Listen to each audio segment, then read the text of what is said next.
kabarnya hari ini, Bu? Baik, Bu Eva. Ya, dengar-dengar Bu Mevia mau melakukan coaching ya, Bu ya? Iya, Bu. Hari ini saya akan melakukan coaching. Oh ya, saya mohon izin akan melakukan praobservasi terlebih dahulu sebelum Ibu nanti melakukan coaching. Nah, di dalam praobservasi ini kita akan mendiskusikan tentang rubrik penilaiannya, Bu. Nah, tentang apakah sudah sesuai dengan alur tirta, kemudian bagaimana nanti Ibu memberikan pertanyaan berbobot kepada coaching, bagaimana coaching menanggapi pertanyaan dari coach, kemudian intinya kompetensi coaching pertama yang ingin panjenengan kembangkan itu apa, Bu? Present, kemudian mendengarkan aktif dan pertanyaan yang berbobot. Oke, kalau begitu kompetensi mana yang secara spesifik ingin panjenengan observasi? Mendengarkan secara aktif dan pertanyaan yang berbobot. Berarti indikator pencapaian dari tujuan pengembangan yang jenengan inginkan apa, Bu? Saya ingin coach dapat menemukan solusi dan dapat menentukan langkah-langkah dalam menemukan solusinya sendiri. Silahkan Ibu melakukan coaching, saya izin untuk menunggui. Nanti kita akan lanjutkan observasinya pasca coaching. Gitu nggih Bu Mevia? Ya, terima kasih Bu. Monggo Pak. Selamat siang Bu Mevia. Selamat siang Pak Hilman. Iya. Bagaimana kabarnya? Saya bahagia, sehat sekarang hari ini Bu Mevia. Nah, kemarin itu saya lihat galau, terus jenengan Iya. sempat WA saya. Betul, ya hari Kamis itu saya WA Bu Mevia ya, pengen ketemu Bu, pengen ketemu berdua gitu. Mau cerita apa ini Pak Hilman? Ya, hari ini saya mau cerita kayak saya di kelas itu, saya merasa pembelajaran di kelas saya itu membosankan Bu. Anak-anak jadi tidak antusias, mereka merasa bosen, seperti itu Bu. Pak Hilman mau cerita tentang pembelajaran di tempat Pak Hilman. Iya. Murid-murid bosen. Bosen. Bosennya itu yang bagaimana Pak? Mereka tuh kayak apa ya, kayak tidak memperhatikan, terus kadang mereka ngobrol sendiri, terus ada yang tidur-tiduran seperti itu Bu. Jadi kayak nggak ada apa ya, nggak ada hasrat untuk mengikuti pembelajaran gitu Bu. Selama ini Iya, Pak selama Hilman sudah pernah mencoba metode apa saja dalam pembelajaran? kemarin saya coba untuk melakukan ice breaking supaya mereka apa ya, mereka seger, supaya mereka terrefresh gitu di tengah-tengah pembelajaran. Kadang-kadang saya masukkan ice breaking, kadang juga mindfulness juga Bu di awal pembelajaran, tapi tetap aja mereka seperti semangat, tapi setelah ice breaking mereka kembali lagi Begitu. Baik, saya garis bawahi dulu ya Ya. Pak.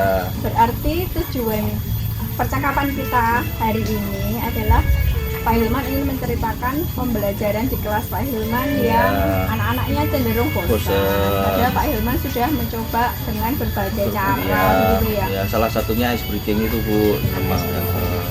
Kemudian Pak Hilman harapannya apa Pak Hilman? Setelah kita bertemu ini harapan Pak Hilman apa? Harapannya ya saya melihat mereka tuh antusias dengan pelajaran saya. Mereka merasa semangat menunggu-nunggu pelajaran saya. Jadi tidak di kelas itu jadi lebih hangat, kelas jadi lebih apa ya, aktif seperti itu. Pak Hilman menginginkan murid-muridnya lebih bersemangat dalam pembelajaran. Iya. Nah, Pak Hilman tadi kan sudah bercerita, Pak Hilman sudah melaksanakan ice breaking, kemudian dengan mindfulness gitu. Iya. Kira-kira usaha apa lagi yang ingin Pak Hilman lakukan supaya pembelajaran berjalan dengan lancar, kemudian anak-anak bisa berhasrat untuk semangat lagi dalam pembelajaran? Mungkin Bu, besok saya akan mencoba untuk pembelajaran di luar kelas Bu. Oh, pembelajaran di Ya. luar kelas. Pembelajaran di luar kelas itu dengan apa ya, mereka biar bisa nggak bosan, merasa terrefresh, nggak hanya di kelas seperti itu. Mereka bebas di luar menentukan tempatnya untuk belajar, jadi mereka seolah-olah apa ya, buat hiburan mereka ketika pelajaran saya itu Bu. Jadi mereka mau semangat menunggu-nunggu gitu. Oh baik, itu seperti metode yang sangat mengasihkan ya Pak Hilman. Iya Bu. Kemudian Pak, kalau boleh saya tahu, dari skala 0 sampai 10 pembelajaran di kelas Pak Hilman ini, Pak Hilman menilai skala berapa? Untuk yang kemarin itu di skala berapa ya Bu? Mungkin 5 Bu. Skala 5 Skala ya. 5. Kemudian kalau nanti Pak Hilman sudah melakukan berbagai cara dengan pembelajaran di luar kelas, Ya. itu berapa skala yang ingin Pak Hilman capai? Saya mungkin 8 ya Bu. 8 ya. 8. Berarti harapan Pak Hilman adalah muridnya Murid bisa saya bahagia, murid saya seneng ketika pelajaran saya karena saya bawa keluar, terus kemudian mereka juga antusias menunggu-nunggu pelajaran saya karena pembelajaran saya di luar kelas pasti mereka juga akan senang seperti itu. Di samping itu juga saya juga akan mungkin ini Bu, memperhatikan kebutuhan belajar mereka. Nah, ketika belajar. kebutuhan belajar mereka tentang profil belajar Bu, mereka senyaman mereka belajar di mana. Ya mungkin ada yang berkelompok, ada nanti yang ada di perpustakaan seperti itu Bu. Berarti Pak Hilman selain akan pembelajaran di luar kelas juga Ya. akan menggali potensi belajar siswa, Iya. keinginan siswa mau belajar di mana gitu ya Pak. Iya Bu. Salah satu metode pembelajaran yang sepertinya menyenangkan ya Pak. Iya. Kemudian itu Pak, dukungan dari teman-teman yang Pak Hilman harapkan apa? Oh iya, dukungan sih saya pengennya nanti teman-teman itu ketika saya membawa anak-anak keluar itu mereka tuh tahu bahwa itu bagian dari pembelajaran, karena selama ini pembelajaran di luar kelas itu di tempat saya itu masih kayak hal yang jarang sekali dilakukan. Jadi ketika dalam pembelajaran mereka keluar tuh mereka tahu oh ini masih dalam fase pembelajaran, bukan terus ketika itu kok kayaknya pelajarannya Pak Hilman jam kosong ada keluar lah. Seperti itu Bu yang saya maksud dukungan dari mereka. Berarti Pak Hilman berharap bahwa teman-teman akan bisa memahami gitu ya Pak. Untuk mencapai itu, untuk itu dukungan dari teman-teman, Pak Hilman sudah merencanakan apa saja? itu mungkin saya nanti akan bilang ke teman-teman, sosialisasi ke teman-teman kalau saya akan melakukan pembelajaran di luar kelas supaya mereka paham ya, supaya anak-anak juga tidak bosan, maka itu yang saya lakukan. Baik, berarti Ya. Pak Hilman sudah punya rencana ya. Yang pertama, sebelum mengajak anak-anak belajar di luar kelas, Pak Hilman terlebih dahulu akan berbicara dengan Ya. teman-teman tentang pentingnya belajar di luar Di kelas, luar gitu kelas ya Pak. ya.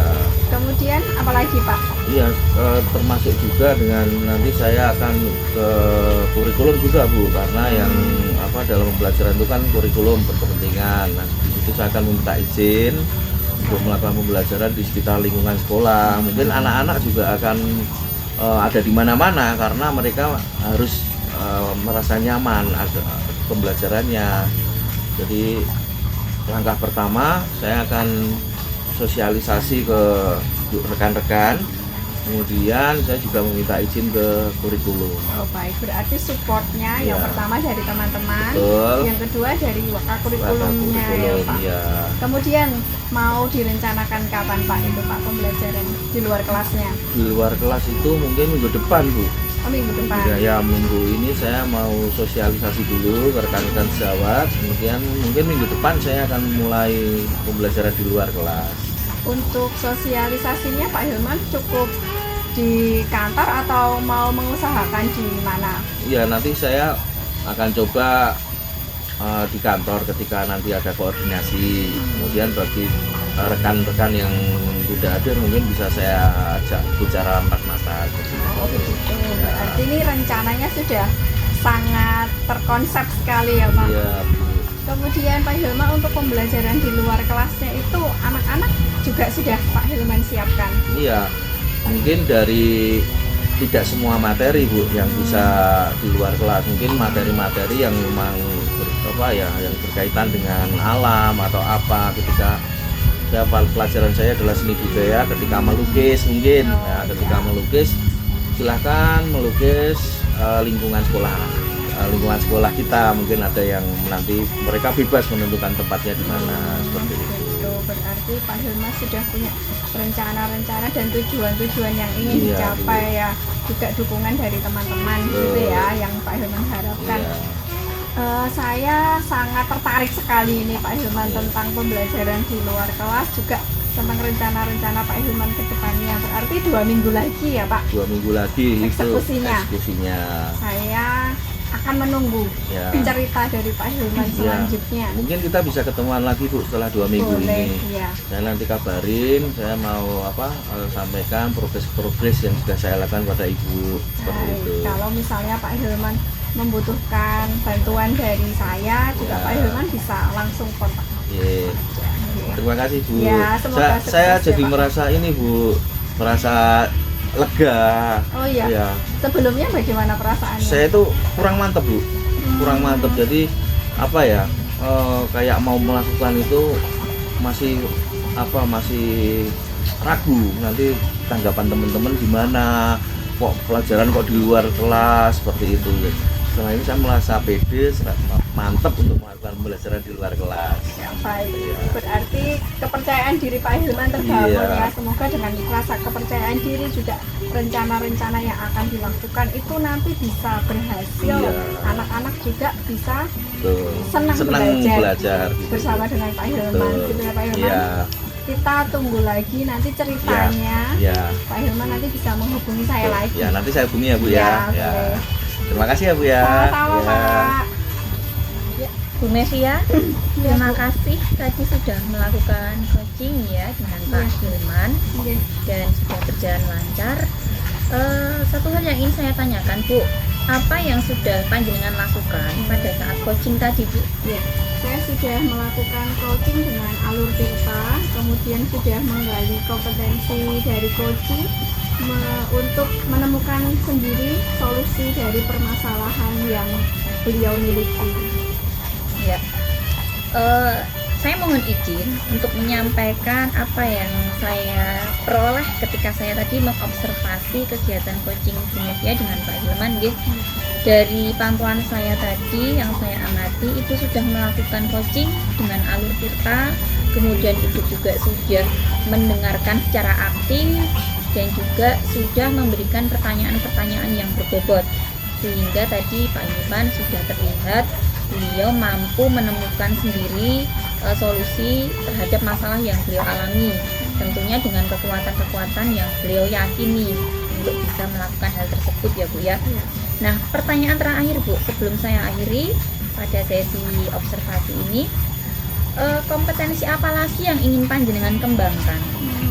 Saya ingin dapat memahami dan mempraktekkan proses coaching dengan lebih baik lagi Bu, karena mungkin tadi kan baru pertama kali saya belajar, jadi saya ingin lebih meningkatkan kemampuan saya lagi.